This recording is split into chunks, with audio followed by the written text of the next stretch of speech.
Ito na yung tinroubleshoot ko guys. Ang magnet kasi niya nagkakaroon ng problema. Parang nagra-rattle yung magnet. Nagpa-fluctuate siya.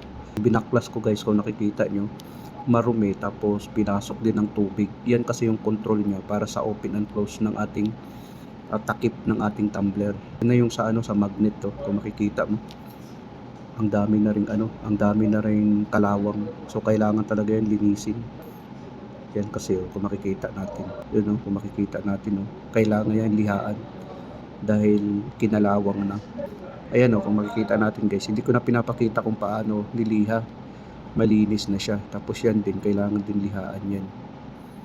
Para malinis siya tignan. Para yung magnet niya stable. Kita nyo guys, nilinis ko na yan. Yan, ganun ang forma pag malinis na. Kung makikita natin guys, malinis na siya. Hindi katulad yung dati, kinakalawang. Nilihaan ko na guys, hindi ko na pinapakita kung paano pagliha. Kasi ako lang kasi mag-isa. Yan, okay na yan guys, kung makikita natin.